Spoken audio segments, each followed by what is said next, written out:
जय हिंद दोस्तों, मेरा नाम है दिव्यांक और आप देख रहे हैं हमारा YouTube चैनल अंकित ज्ञानचंदानी क्लासेस। दोस्तों, क्या हाल चाल है आप सबके। मैं बहुत बढ़िया हूं और आशा करता हूं आप सभी बहुत अच्छे होंगे और मन लगाकर अपनी पढ़ाई को कर रहे होंगे।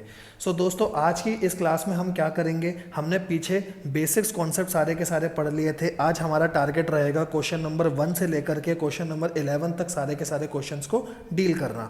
तो आइए दोस्तों आगे बढ़ते हैं और NCERT के 1 से लेकर 11 तक सारे क्वेश्चंस करते हैं विद एग्जांपल्स। पहला क्वेश्चन लिखा है दोस्तों, आप मेरे साथ साथ बताइएगा, are the following statement true और फॉल्स। क्या ये स्टेटमेंट ट्रू और फॉल्स हैं? Give reason for your answer, और इसके साथ अपना रीजन भी दीजिए। Every whole number is a natural number. क्या सभी होल नंबर नेचुरल नंबर होते हैं? नहीं, क्योंकि होल नंबर तो बेटा 0 से स्टार्ट होते हैं, जबकि नेचुरल नंबर 1 से स्टार्ट होते हैं। तो 0 एक ऐसा होल नंबर है जो कि नेचुरल नंबर नहीं है, इसीलिए ये तो हो गया फॉल्स। आगे बढ़ते हैं। Every integer is a rational number.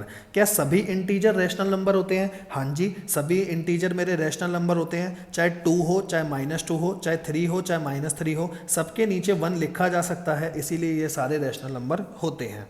अगला, every rational number is an integer. सारे रेशनल नंबर क्या इंटीजर होते हैं? ये फॉल्स है, क्योंकि कुछ रेशनल नंबर ऐसे भी हैं जैसे 1/2। 1/2 इंटीजर नहीं होता। इंटीजर में नंबर आते हैं, डेसिमल्स नहीं आते। तो जैसे मैंने लिखा 3/4, ये मेरा रेशनल नंबर तो है लेकिन इंटीजर नहीं है, इसीलिए ये बात तो हो गई फॉल्स। आगे बढ़ते हैं दोस्तों। Find 5 rational number between 1 and 2। ये बात तो मैं आपको ऑलरेडी बता चुका हूँ। 1/1 लिखो, 2/1 लिखो। 5 रैशनल नंबर निकालने हैं, इसको 6 से मल्टीप्लाई कर दो ऊपर नीचे। ये हो गया 6/6, ये हो गया 12/6। तो बीच के 5 नंबर क्या आ गए? 7/6, 8/6, 9/6, 10/6, 11/6। 5 नंबर हो गए। बड़ा सिंपल सा तरीका। नेक्स्ट क्वेश्चन की तरफ बढ़ते हैं दोस्तों। Is 0 a rational number. क्या 0 जो है वो एक रैशनल नंबर है? हाँ जी, 0 एक रैशनल नंबर है, क्योंकि 0 के नीचे भी कुछ नहीं होता तो हम 1 लिख सकते हैं। और 0/1 को हमने p/q की फॉर्म में लिख लिया, जहाँ पर q मेरा 0 के बराबर नहीं है। बस डिनोमिनेटर 0 के बराबर नहीं होना चाहिए, न्यूमरेटर 0 के बराबर होगा भी तो भी कोई दिक्कत नहीं है। तो आप 0 को 0/1, 0/2, 0/3 कुछ भी लिख लो, आंसर तो 0 ही आता है। तो आप ऐसे लिख सकते हो, इसीलिए ये एक रैशनल नंबर माना जाता है। 4 रहा क्वेश्चन आपके जिम्मे में, क्योंकि जब मैंने आपको क्वेश्चन 2 करा दिया है तो क्वेश्चन 4 आप खुद से कर सकते हैं दोस्तों। इसी के साथ हम आगे बढ़ते हैं। Question number 5। क्वेश्चन नंबर 5 भी वैसे तो आपके जिम्मे में रहा, कुछ है ही नहीं। 5 रेशनल नंबर निकालने हैं ना तो दोस्तों, तो 3/5 को मल्टीप्लाई कर दो 6/6 से, और 4/5 को भी मल्टीप्लाई कर दो दोस्तों 6/6 से। ये आ जाएगा आपका 18/30, ये आ जाएगा 24/30। तो बीच के नंबर हो गए 19/30, 20/30, 21/30, 22/30 और 23/30। सारे 5 रेशनल नंबर हमने निकाल लिए दोस्तों। इसी के बाद हम चलते हैं अपने अगले क्वेश्चन की तरफ दोस्तों। क्वेश्चन नंबर 6, फिर से ट्रू फॉल्स आ गया।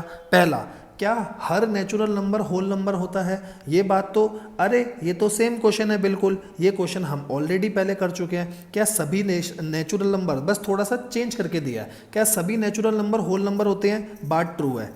नेचुरल नंबर आप कोई भी उठा लो, वो सारे के सारे होल नंबर होते हैं। अच्छा, क्या इंटीजर जो है, इंटीजर जो होंगे, क्या वो होल नंबर होते हैं? तो आप पहले ये बताओ। इंटीजर होल नंबर तो होते हैं, every integer is a whole number बोला है, तो एवरी इंटीजर में तो -2, -3 ये भी आता है, लेकिन ये तो होल नंबर नहीं होता, तो ये तो भाई फॉल्स ही आएगा, पक्की बात है। अगला, क्या हर रैशनल नंबर मेरा होल नंबर होता है? नहीं भाई, क्योंकि रैशनल नंबर तो -2/3 भी होता है, लेकिन ये होल नंबर तो नहीं है, इसीलिए ये भी फॉल्स हो गया। एक ट्रू हो गया, बाकी फॉल्स हो गए दोस्तों। 6th क्वेश्चन भी अपना हो गया। इसी के बाद अपन चलते हैं 7th क्वेश्चन में। 7th क्वेश्चन में तो कितनी आसान बात बोली है, लोकेट करो √2 को। अब √2 को मैंने आपको कैसे सिखाया है, √2 करना है तो अंदर ले लो 1 + 1, एक तो 1 लेते हैं, दूसरा अपने आप 1 आएगा, मतलब मैं इसको ऐसे लिख सकता हूँ 1 का स्क्वायर + 1 का स्क्वायर। फिर आपको क्या करना है दोस्तों, नंबर लाइन पे 0 बनाना है, 0 के बाद यहाँ 1, यहाँ 2। पहले तो 0 से 1 को डार्क कर दो, ठीक है, एक ये हो गया। अब यहाँ 90 डिग्री बना लो, 90 डिग्री बनाने के बाद यहाँ आँख रख के यहाँ 1 बना दो, ठीक है, तो ये भी 1 हो गया। अब अगर ये 1 है और ये 1 है और ये 90 है, तो ऑब्वियस सी बात है कि जो हाइपोटेन्यूज होगी वो √2 होगी। क्योंकि 1 का स्क्वायर प्लस 1 का स्क्वायर जो रूट में होता है वही हाइपोटेन्यूज होता है। अब मैंने 0 पे कंपास रख के ऐसे आर्क लगाया, तो ये आर्क ऐसे ऐसे ऐसे करता हुआ नंबर लाइन पे यहाँ आया, तो ये वैल्यू हो गई दोस्तों √2 की वैल्यू। वही सारी चीज़ें नीचे दिखा रखी हैं, वही सारी चीज़ें मैंने आपको करके दिखा दी। अब ये बहुत अच्छा क्वेश्चन है, इसके आगे लिखो very very very very important, यहाँ मज़ा आएगा थोड़ा। लोकेट करना है √3। अब मैं इसको कॉपी में करके दिखाता हूँ। कॉपी में कैसे करेंगे लोकेट करना है √3 को? सबसे पहले मैंने आपको बोला था 3 को ऐसे लिख लो, पीछे तो 1 आएगा, अगर पीछे 1 है तो यहाँ 2 होगा, सही बात है। अब एक बात बताओ, क्या मैं इसको ऐसे लिख सकता हूँ? 2 को तो मैंने लिख दिया √2 का स्क्वायर, क्योंकि मेरे को इनको स्क्वायर की फॉर्म में लिखना है, और इसको लिख दिया 1 का स्क्वायर। अच्छा, तो मतलब सर अब हमारे को बेस कहीं से √2 लाना पड़ेगा? हाँ बेटा, मतलब पहले √2 बनेगा फिर √3 बनेगा। अच्छा, कैसे बनाएंगे सर? पहले 0 1 2 3, सबसे पहले तो 0 1 तक लेकर जाओ। क्यों? क्योंकि √2 मेरे को सीधा नंबर लाइन पर नहीं मिल पाएगा। मैंने पहले लिया 0 से 1, 1 पे 90 डिग्री बनाया, यहाँ 1 पे आर्क क्लिक करा 1 का, इसको ऐसे जोड़ा और यहाँ पर कंपास लगा करके ये ऐसे बना दिया पहले तो √2। अच्छा, ये तो मेरा सर √2 आया है अभी। मैंने कहा बेटा मैं भी तो वही कह रहा हूँ, ये अभी आपका √2 आया है। अच्छा, अब √2 से √3 पे कैसे पहुँचे?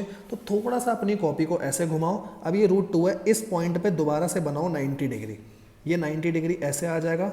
बिल्कुल सही बात है, 90 डिग्री आ गया आपका। और अगर 90 डिग्री आ गया, अब यहाँ 1, यहाँ पर कंपास रख करके 1 का आर्क लगा दो, ये 1 हो जाएगा। और अब इसको ऐसे जोड़ लो, अगर आप ऐसे जोड़ोगे तो ये √2 है, ये 1 है, तो ये हो जाएगा √3। अच्छा सर, अब समझ आया। पहले √2 बनाया, √2 को बेस ले लिया, ये तो 1 है ही, तो अब ये √3 हो जाएगा, क्योंकि √2 का स्क्वायर होता है 2, 1 का स्क्वायर 1, ये हो गया √3। अब 0 के ऊपर ऐसे कंपास रखो और इसको आगे आगे आगे आगे लाते रहो, जहाँ पर भी आएगा ये वाली वैल्यू आपकी हो गई √3। ऐसे करना है जी। अच्छा सर, समझ आ गया, इसीलिए इंपॉर्टेंट है। हाँ बेटा, इसीलिए इंपॉर्टेंट है, पहले √2 फिर √3। सर समझ आ गया, मज़ा भी आ गया। 9th क्वेश्चन पढ़ते हैं। क्या क्वेश्चन है? Every irrational number is a real number. क्या हर इर्रेशनल नंबर जो है वो रियल नंबर होता है? हाँ जी, क्योंकि रियल में तो रैशनल और इर्रेशनल सारे आते हैं, तो भाई ये तो ट्रू होगा ही होगा। Every point on the number line is of the form √m where m is a natural number.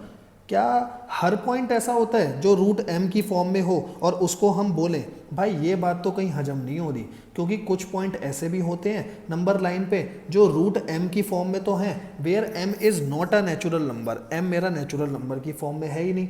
Sir example दो। मैंने बोला रूट में 1/4, 1/4 तो भाई नेचुरल नंबर नहीं है, और रूट में 1/4 की मेरी जो भी वैल्यू आएगी मैं उसको नंबर लाइन पे लिख सकता हूँ। जबकि हमारा क्वेश्चन कह रहा है नंबर लाइन पे तो सारे वही पॉइंट आते हैं जो रूट के अंदर नेचुरल नंबर हो। ऐसा तो ज़रूरी नहीं है, तो ये तो मेरा फॉल्स हो गया भाई। अगले पे चलते हैं। Every real number is an irrational number. Her real number जो है इर्रेशनल नंबर होता है, ये भी फॉल्स है भाई। क्यों फॉल्स है? रियल नंबर में रैशनल और इर्रेशनल दोनों आते हैं, तो आप ऐसा कैसे कह सकते हो कि सारे रियल नंबर खाली इर्रेशनल होंगे? जैसे मेरा √16 को बाहर निकाल करके +-4 बनता है, ये तो रैशनल है और ये रियल भी है, तो रियल नंबर रैशनल भी हो सकते हैं, इर्रेशनल भी हो सकते हैं। आप ये कैसे कह सकते हो कि सारे रियल नंबर खाली इर्रेशनल होंगे? इसीलिए ये भी फॉल्स हो गया। अगले क्वेश्चन की तरफ बढ़ते हैं दोस्तों। 10th question, are the square root of all positive integer irrational. वो कह रहा है क्या square root of all positive integer irrational होता है? नहीं भाई नहीं। और देख उसने आंसर में खुद बोल दिया इफ नॉट। इफ नॉट का मतलब इसका आंसर तो पक्का नो ही है। Give an example of square root of a number that is rational number. भाई इतने सारे एग्जांपल हैं, √16, √25, √36, इसको सॉल्व कर लो। यहाँ से आंसर 6 आएगा प्लस माइनस का, यहाँ से प्लस माइनस का 5 आएगा, यहाँ से +-4 आएगा। तो ये भी तो ऐसे रूट हैं जो बाहर आकर के रैशनल नंबर लेकर आते हैं। तो आप ऐसा कैसे कह सकते हो कि रूट के बाहर जब भी कुछ आएगा तो वो इर्रेशनल है? इसीलिए ये बात गलत है। रूट के अंदर 5 है तो वो इर्रेशनल है, लेकिन रूट के अंदर ये सब भी तो नंबर हैं, तो इसीलिए ये स्टेटमेंट तो हो गई गलत। मैंने आपको एग्जाम्पल हर एक के दिए हैं, बाकी लैंग्वेज आप पढ़ सकते हैं, लैंग्वेज आप कहीं से भी पढ़िए, लैंग्वेज तो बेटा सेम ही रहेगी। फिर क्वेश्चन नंबर 11 क्या कह रहा है, how root 5 can be represented on number line. तो रूट 5 तो मैं आपको ऑलरेडी समझा चुका हूं कैसे करना है। इसने 1 और 2 ऐसे लिया है, जब मैंने आपको अपने कॉन्सेप्ट में बताया था, कॉन्सेप्ट वाली अगर आप वीडियो देखोगे तो उसके नोट्स में मैंने आपको ऐसे बताया था कि यहाँ 2 ले लो, यहाँ 1 ले लो, ये हो जाएगा रूट 5, फिर यहाँ से आग लगा दो, सिंपल। ठीक है जी। तो आज की क्लास में मेरा टारगेट यहीं पर समाप्त होता है। 1 से लेकर 11 तक हमारे को सारे क्वेश्चन करने थे। अब हम अपनी नेक्स्ट क्लास में क्या करेंगे, तो नेक्स्ट क्लास में हम आगे के कॉन्सेप्ट समझेंगे और उन कॉन्सेप्ट के बेसिस पर आगे के क्वेश्चन करेंगे। Thank you so much. आप अपना ख्याल रखिए, स्वस्थ रहिए।